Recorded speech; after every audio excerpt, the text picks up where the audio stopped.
Welcome everybody to the Fantasy Pit, part of the F1 Money Gang podcast, where we talk only F1 fantasy. And I'm super excited to do this. I've been meaning to do this for a while, and but I have the expert here with me from the Discord, Garrett, who is joining us from the United States. Garrett, how are you, my friend?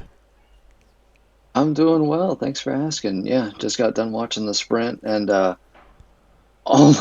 almost didn't get to do it because I was having issues with YouTube TV and I could not get it to work. So I think I missed about the first half of it. But I mean, the last half was pretty daggone exciting too, Oh, it with was all the great. switching. Yeah. So That's that good was though. fun. Yeah, it was. I was gonna ask you, what do you think of the sprint? Are you are you a fan of the sprint format, or what do you think about the sprint? So I came into Formula One pretty pretty recently. Mm-hmm. Um, So that's about all I've known Okay. is sprint format, and I don't mind it. I think the sprint shootout is a little much. Um, I did kind of like what they did last year, where like you just had one qualifying session, and then that was your sprint, and then however you finished in the sprint was how you started in the race. Like I liked that style instead of doing like the practice one, qualifying shootout, and then the sprint. It's a lot. It's too I much. don't know. It there's a lot of stuff going on. Um, and especially when you're used to having qualifying on a Saturday, having qualifying on Friday, especially for, us being on the East Coast, like being so early in the day, like I completely forgot about it. I was still at work and I was like, oh crap, Yeah. I gotta see how the things are going. Yeah. Um, so I don't know. It's fine. I don't know. I don't know. I feel like in the sprint, like the rich get richer. Yeah. Max is still getting 8 points or whatever uh, for the sprint race, On top starting of on pole everything tomorrow. else. Yeah. So I feel like for there to be a really interesting sprint race, like the grid needs to be kind of flipped. I think they do that. Was it IndyCar? The reverse. They're, Yeah. they're Somebody mentioned that. yeah, the reverse grid. Yeah. I'm not I sure. think that would make it pretty fun, is that you have a reverse grid because that offers drivers who wouldn't normally be in the points on a Grand Prix chances to get points, um, because the guys in the faster cars are going to be making their way through the grid anyway. Yeah. So, I mean, and I think a reverse grid would be kind of cool. I Yeah. don't know how, say, the top drivers would feel about that Yeah. because they qualified in order to get pole position. Yeah. Um, But yeah, I'm not exactly sure how all the logistics would work, but that's Yeah. that's kind of where I'm at. Yeah, I the one I've been watching F1 since I lived in Europe back in late '90s, and my uncle kind of got me into them. And I was a Mika Hakkinen fan. That's why I'm a Mercedes fan now, Uh, and a McLaren. I support both teams, but it's being used to one format, and now I know that the F1 is trying to gain more fans and stuff, but I feel like they're doing way too much. Because to me, outside of getting more points for these sprints, there's nothing special about it. Like we're watching half a race, right? Or I don't know mm, what it is, like 25 a laps. third, Yeah, a yeah. third. And it's like, is this necessary? Like you're risking to crush, and then you might be in trouble for the actual race where you gain more points where everybody's gonna be watching it. I don't know. I just like the standard format. That way, people, I mean, the teams have time to like work on their cars. Like make them to the best setups for the race instead of like doing one practice. Boom, let's do all these sprints. But that's my opinion. But Mm. well, let's get to the fantasy aspect. I know that you do fantasy in NFL and other sports, and you actually share a lot of information on the Discord, and I do appreciate that because you're one of the few people, and I think that it's getting more and more notice. Actually, we look at our insights on the Discord. You're in the top channels being viewed in the tipsters Uh, and F1MG. So congratulations on that. So yeah, people are I'm reading honored. your stuff. They're looking at it. So don't feel like if you don't get any reaction or anything, people are looking at your stuff. Trust me, you're in the top 10 channels being watched. So that's a good thing. Well, when you look to build up your lineup, the way that I do it is I look at the head-to-head record so far this season. I try to stay away from past history on the track because cars change, tracks change, a lot of things change. Upgrades to the cars. So I like usually look at the current head-to-head, how drivers do against each other, like especially with the teammates. Because if you beat your teammate, you automatically get the 5 points on DraftKings. Um, Mm. and that is one of the main things I look at. And of course, I want to get somebody cheaper that can for sure be their teammate.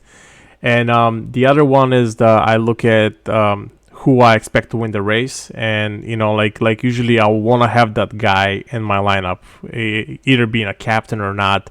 And I know that you mentioned it, and I tried to build a lineup. If you want to do Max and Red Bull, it's impossible now because Hmm. it's so expensive. And the other one is that the starting positions. He also mentioned this yesterday with like especially with Lando. So like starting in Ford, he might lose a few grid positions, but he actually did good today. Despite of I was actually very impressed by the McLaren, and but like grid positions are very important because I cannot remember the structure exactly, but I know that you could, like if you lose 2 or 3 positions, you get minus points. If you gain 1 or 2 or 3, you get points as well. So these are the kind of things like to look at the value. Like Sergio is starting at what, 12th or 15th, I so there's believe. your chance. So, I mean, like I know that he's going against Max, so he's for sure going to lose the head-to-head, in my opinion. But he has a chance to, mm, like if you're looking to put him in your lineups, that's a good one for grid gain, because you can gain some points on that. And also team drivers to finish in points and podiums. You also get bonus points if they finish in points. Um, on a podium as well. On top of the regular drivers, the team also gets the points. This is the kind of things that I look for. What are some of your things? Like, what do you look for when you go in and you sit out on a Saturday afternoon and you build up your lineup? What do you look for? so a lot of the things that you've already mentioned, the head-to-heads, who I think is going to win. Um, Starting position does play a big factor in how I my lineups because I mean it's one thing if you have a guy like Max he's starting at one, so unless he naps on a crash or something like that, he's not going to gain any positions. Sometimes though, pricing in DraftKings does present itself to take advantage of drivers who are out of place, such as like a Charles Leclerc, where he or Charles, uh, when there's been times where he's been out of place, and that Ferrari is so much faster than everyone else that's in front of him, and take advantage of that, and it'll pay off just because of his price point. Yeah, Whereas though is right on the edge of just a little too pricey. He has to return to early season form where he's got to be high up in the points and he's got to pass people in order for me to really want to play him. And with I might be getting a little bit ahead of myself here, um, but because say Aston Martin and Mercedes have improved their cars, and or at least I think Aston Martin is still improving. They've kind of slipped back a little bit this race, but yeah, in general, mm-hmm. that's kind of been the story of this year. And you've got, I mean, Ferrari, Sainz and Leclerc both qualified well. Perez didn't. I know a lot of track limits violations had to do with it, but Yeah, um, there's cars that are catching up to the Red Bull, so he's not going to be able to fly through the field as easily as, say, Max did in Miami, yeah, where Max was almost a surefire go, where like you knew that he was going to finish highly because the Red Bull was just that much better than everybody else, and he was going to get grid position points because he went up through the field. So like in that case, that's a bonus. Yeah. So if Max were to spin out in Q2 or something like that and start in Hmm. 10th, then I would be like, okay, yes, he's in a captain spot or he's locked into almost every single one of my lineups. Yeah. So yeah, Well, go ahead. Sorry.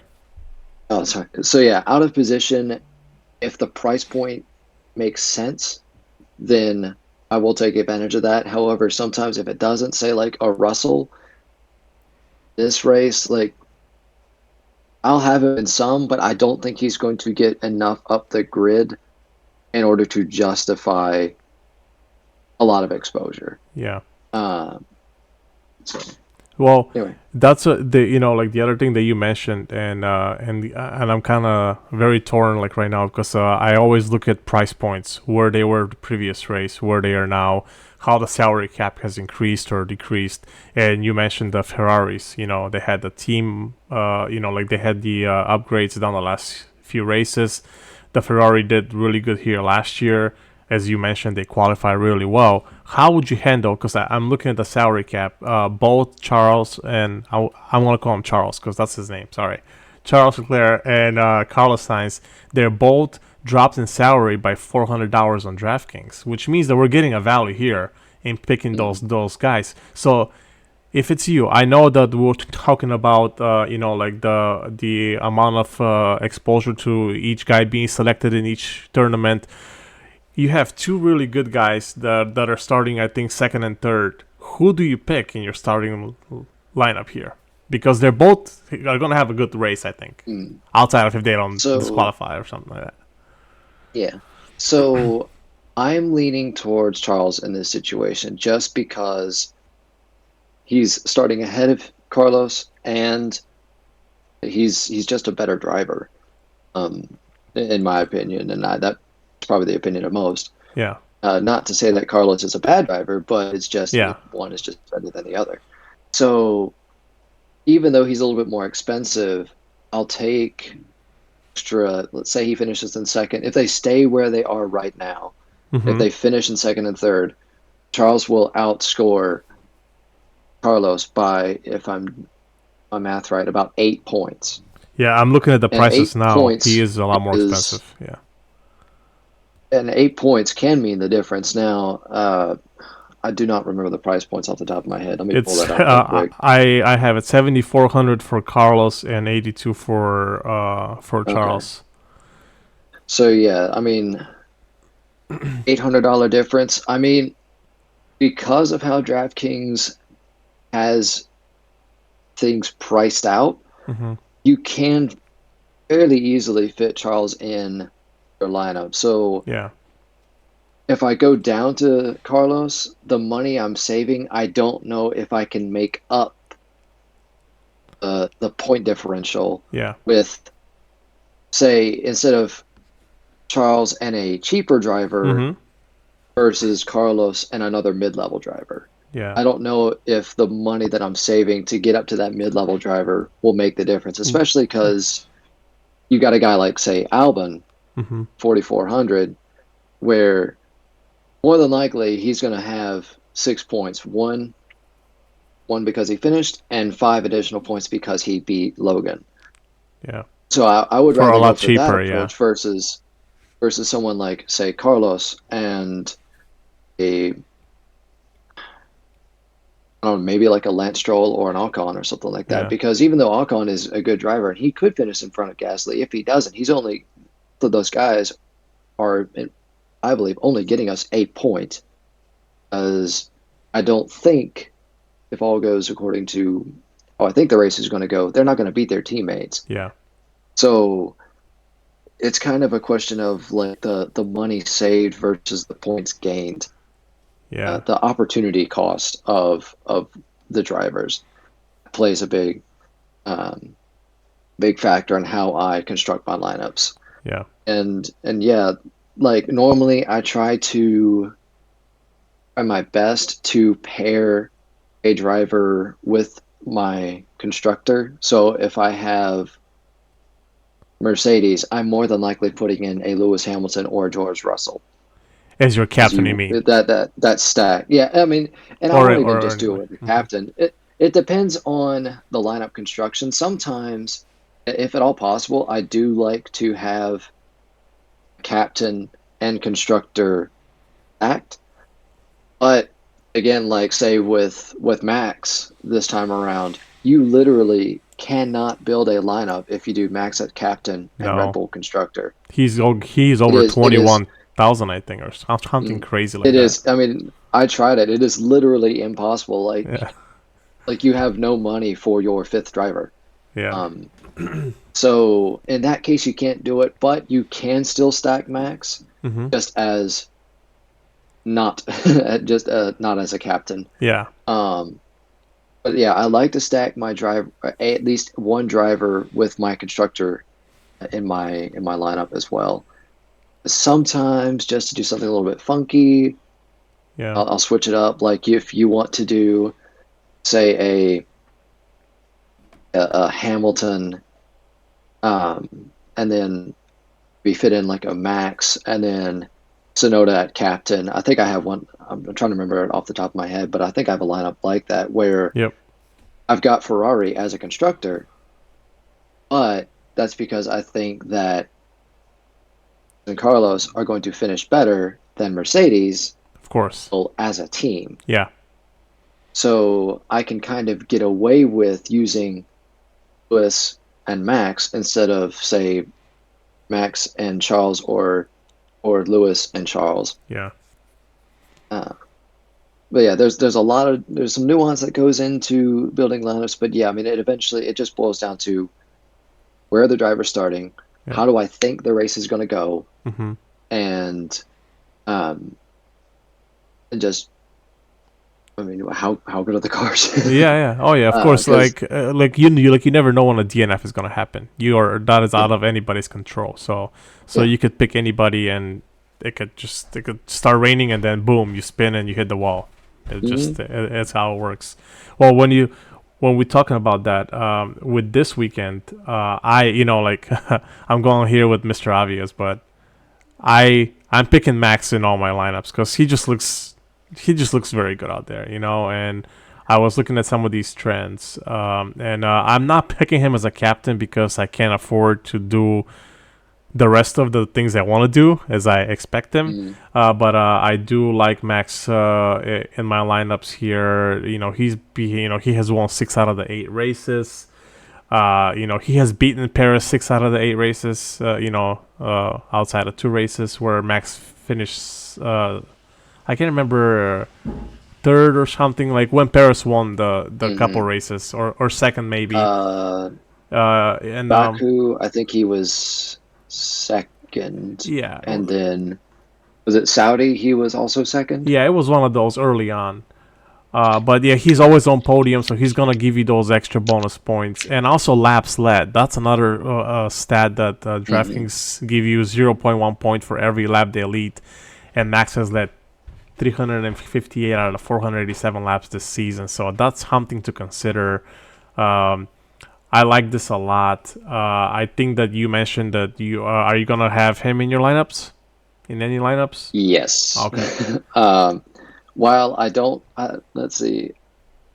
Yeah, I have him in one captain spot, so I've got him as captain in one lineup. But Hmm. as far as like my overall player exposure, he's in now 73% of my lineups. Okay, that's So I that's have a good. lot of exposure. Yeah.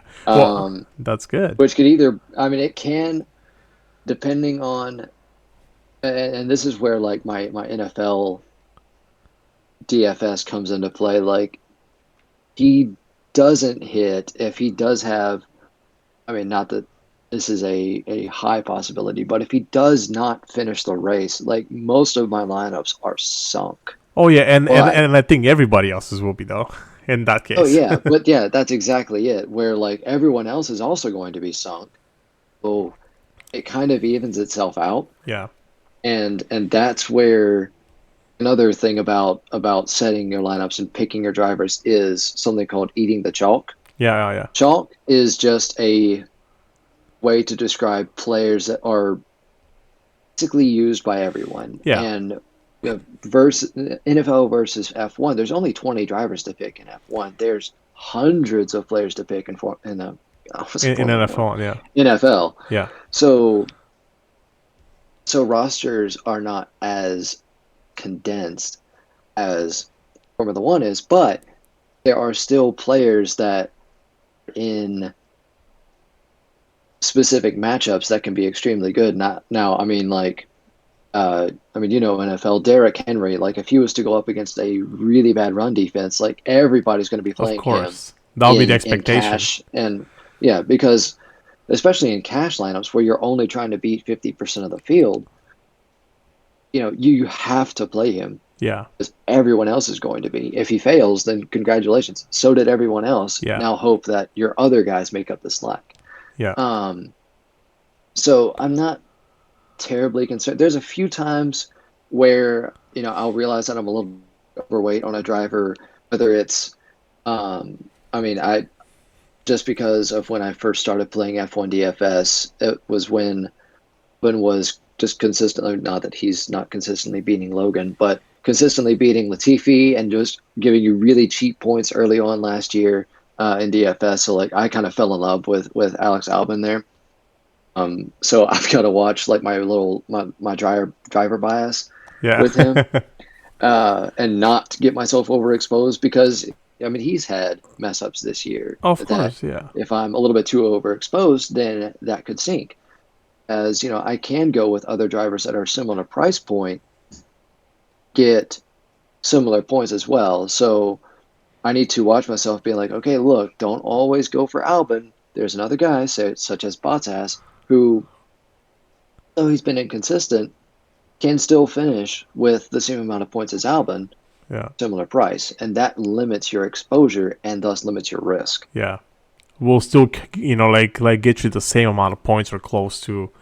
I Yeah. totally understand like where you come from, and I do understand that, especially with the F1 being only 20 drivers, you're gonna see a lot of similar lineups out there. It's not like in the NFL, you got hundreds of players that you can pick, 30 quarterbacks, 60 running backs. There's so many things to pick out there, well, that brings me to the next point, and we talked about this earlier. Was with the Ferraris, and I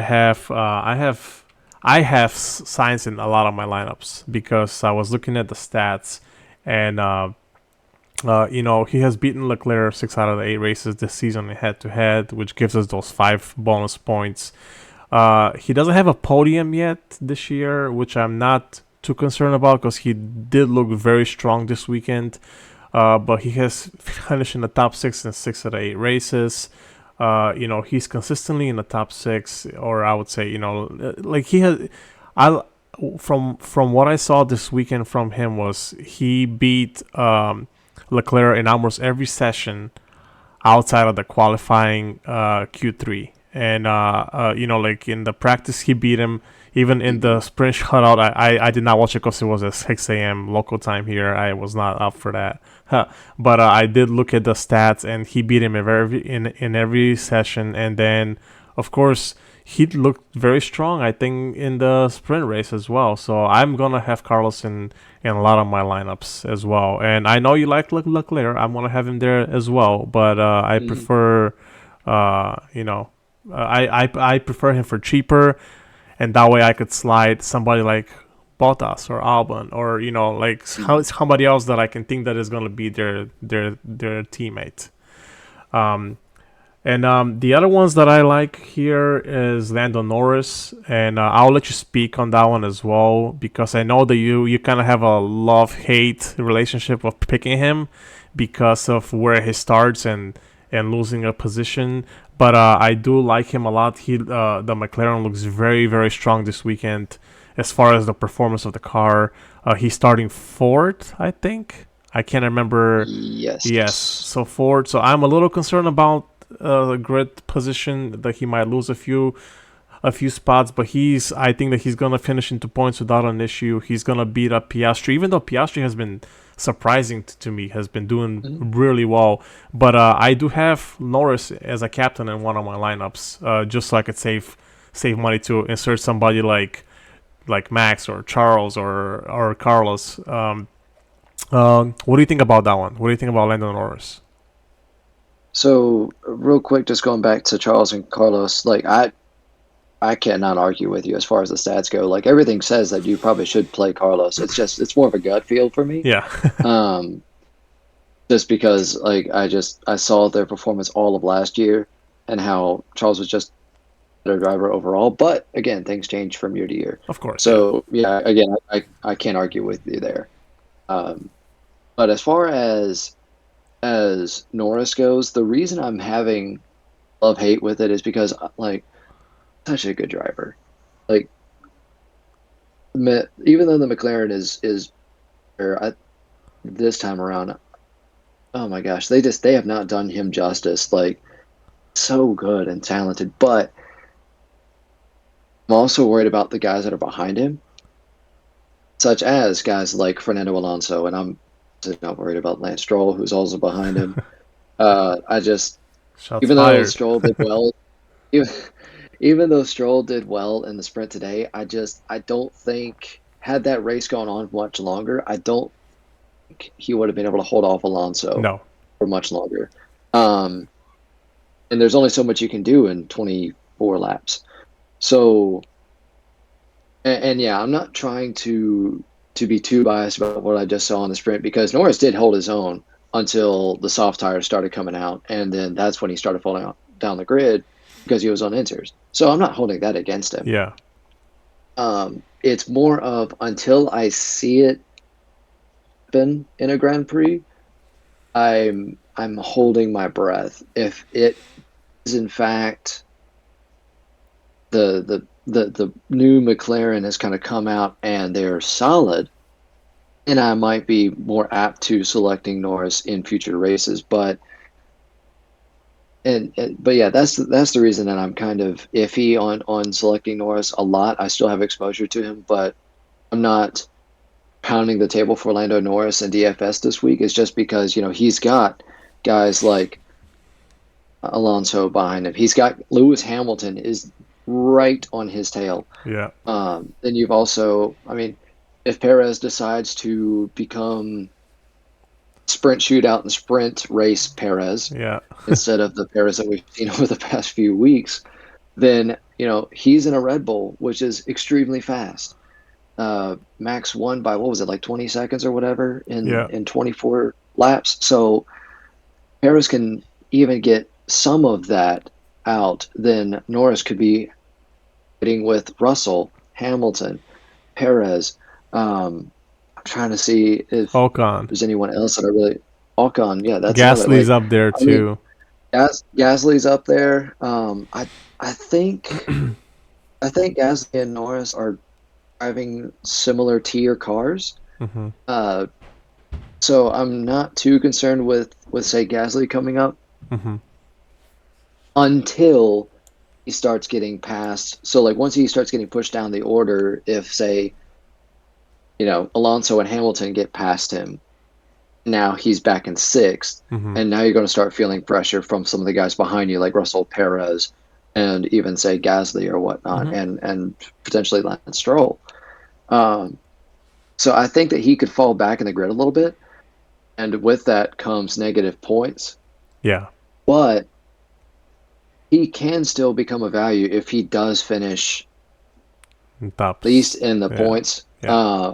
I think right now I've got him projected, and that it was just a quick run through of the race. I think I've got him like eighth or ninth. If he does that and still beats Piastri, which he should, just based on all that we've seen so far this week, still be a good value. But it's just, is it as much of a value as he would be wise? Yeah. But yeah, I'm not opposed to playing him, of course, because I still have him. But Yeah. yeah, I'm questioning ceiling just because I don't think that he's going to stay in. I think he will drop down and accrue some negative points. Yeah. But he should still stay in the points and get that 5-point bonus for beating his teammate as well. Okay. Awesome. Yeah. Okay. Well, that's why we're discussing this. Like we're not gonna be always on the same page. So it's a good thing. Then What about drivers to avoid? I'm not a big fan of the Haas guys, as you know. Always a strong qualifier, even though Hulkenberg did amazing. I mean, until the very end, where he kind of lost, but he was in second place for half the sprint. Hmm. And but when it comes to race day, if it's a dry race, which is kind of expected to be, I don't see the Haas doing anything good. Even though he's starting in fourth, I think, or no, he's in what position is he starting? Fifth or sixth? I'm not sure. Uh, Hulk is eighth. oh, eighth. Okay, so he's starting in the Hulk is in points. eighth. I expect him to Hmm. lose spots easily, especially at this fast track. And like you mentioned, there's guys that are all kind of behind him. So is Paris. Piastri has been doing great. So I'm gonna Mm. fade all the Haas drivers. I'm not gonna have him in any of my lineups.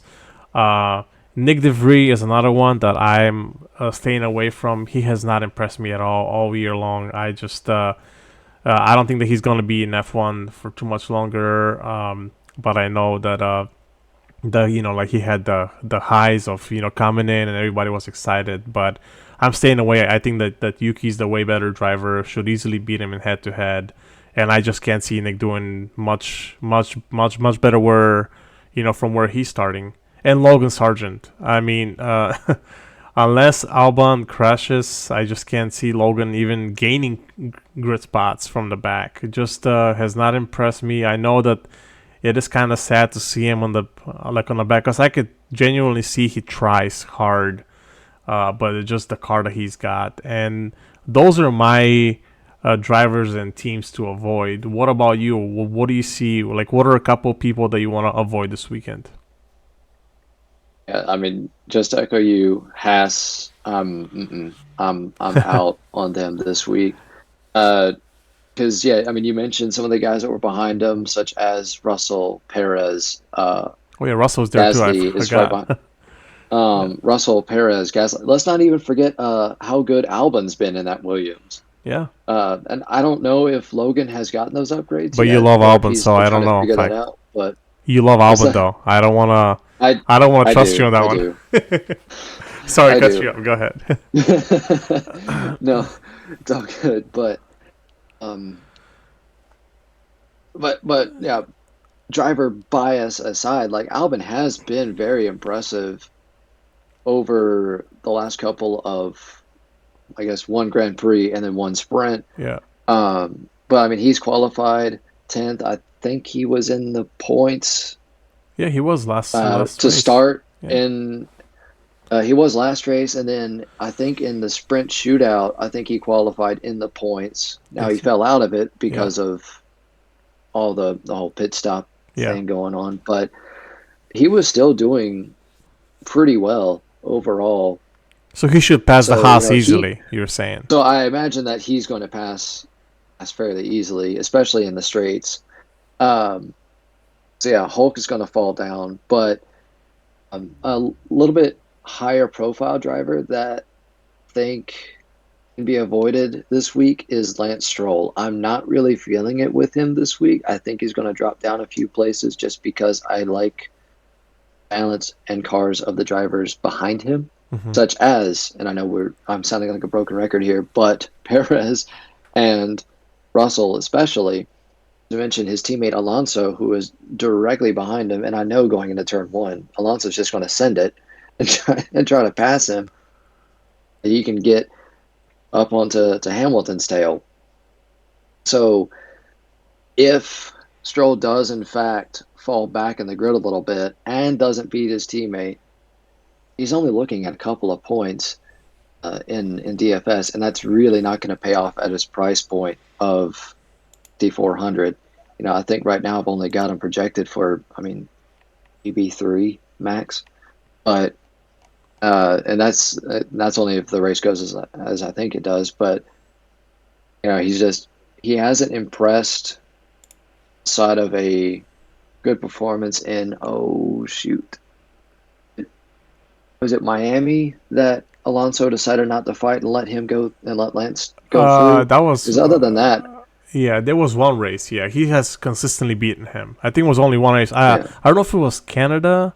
No, it wasn't Canada. I cannot remember, but I No, do it remember there was one, was and I know that, or was it okay. Spain? It was Spain. Spain, Hmm. yeah, yeah, Um, so yeah, like other than that, like he's just been repeatedly outclassed by Alonso. So I don't think he's going to get the 5 points for beating his teammate. And if he does in fact fall down the grid, even a couple of spots, and I don't see any ceiling there. yeah. Okay. And well, I'm gonna read off some of your lineups that you shared in the Discord for the people who listen who are not in the Discord. But and if you're not, if you want to get in the Discord, you could find the link in the description. But Garrett and myself, and there's other people who do F1 fantasy share their lineups. But I see some over here. You have Lando Norris in one as a captain, Albon, Bottas, Leclerc, Verstappen, and Ferrari as your constructor. Another one that you have Yuki as a captain, which I think is also another good one. Also, you have Norris, Leclerc, Albon, Verstappen, and Ferrari. So I do see that you love the Ferraris this weekend. As myself, as a constructor, I think it's a good constructor to having at the price point they're at. I do really like that lineup a lot. I see you have Gasly as a captain. Maybe can you speak on that a little bit? Why you have that in there? So Gasly is He's starting that's part of ninth, the right? whole yeah, that's part of the whole game theory kind of thing where even though he is starting ninth, if he does manage to stay in the points, which I think he can do just based on that Alpine, um, he'll have an extra point or two because of that, and then he'll, assuming he's again, this is a lot of assumptions going on here, but Mm-hmm. you know, beating Ocon, staying in the points, finishing gives him. I've got him projected for right at like 7 fantasy points, um, which is a especially as a captain. So that, I mean that'd be 1.5. So what? That's 10.5 points. It's not a whole lot as far as captain goes, but the I try to do is just mix up who my lower price point captains are, so that I find value there and expensive drivers elsewhere. I've tracked for a while of people who have used cheaper captains and been able to just jam in as many higher price drivers as they can, and it consistently works. I mean, I can't say it always does. Yeah. A lot of the guys that have won the $20,000 grand prize contest on DraftKings, like there was one week where the guy, his captain was Logan Sargent, who I ended do up remember that. with 1.5 points. Uh, there was another guy a couple weeks later who had both Logan and Nick DeVries in his winning lineup, and they combined to score 2 points. So it's all Yeah. about what can you save and what captain can you put in that can be just a little bit of a difference maker. That could even have a surprising race if Gasly does happen to gain a spot or two. If someone in front of him DNFs, Mm-hmm. there's that potential as well. Yeah. And if he does have a surprising race, we could be looking at, I mean, instead of, say, just going not on captain just for easy math, instead of saying 7 points just as a driver, you might be looking at 10 or 12. Yeah. Especially, when that's 1.5x in the captain spot, that's a decent amount of points that you can fit as like Max or Charles or a Hamilton or Carlos. You can jam in a bunch of the top tier drivers for at that price point.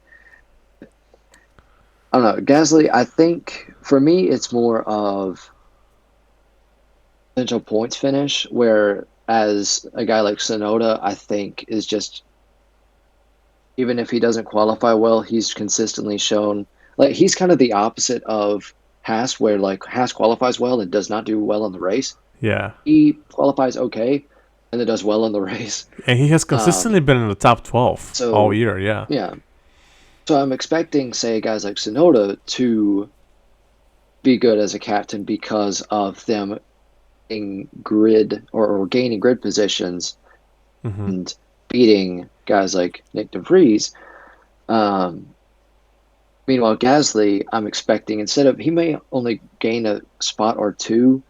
You don't get any points for that, but you do get points for top 10 finish. Yeah. Um, so that's kind of where the balance is. Like one guy, I'm expecting him to stay in the points. The other guy, I'm expecting him to gain points because he's gained Yeah. positions. Cool. Cool. All right. Well, to wrap it up here, I'm looking forward to do more of these with you.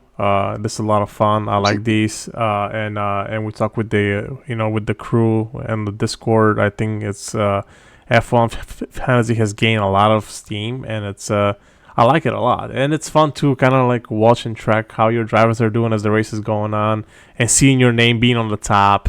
Uh, but all right, well, just to talk about the sponsors who helped us with this podcast is Underdog Fantasy. The sign up code is F1 Money Gang. They do $100 deposit matchup. Bet stamp. If you are looking for the best odds, you could get over 50 sports books with just one click. And the newest one that we just started partnership with is FanAmp. It's just not it's not a betting app. It's just a place where you guys can chat with other F1 fans.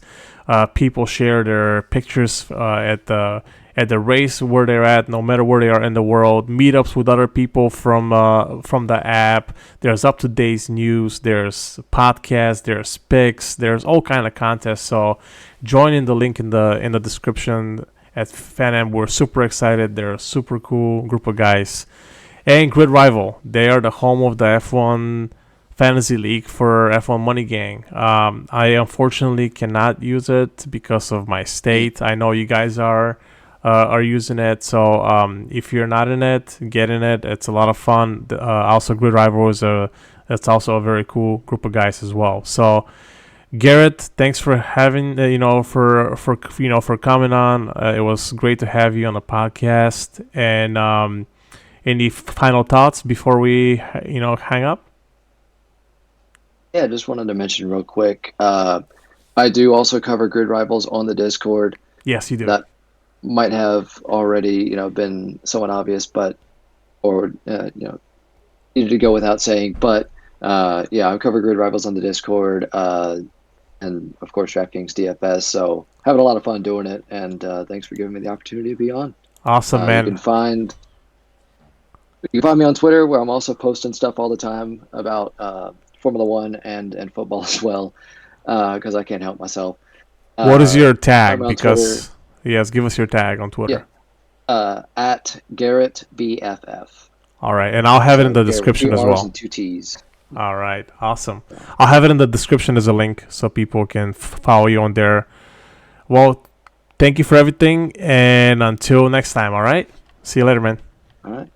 See ya.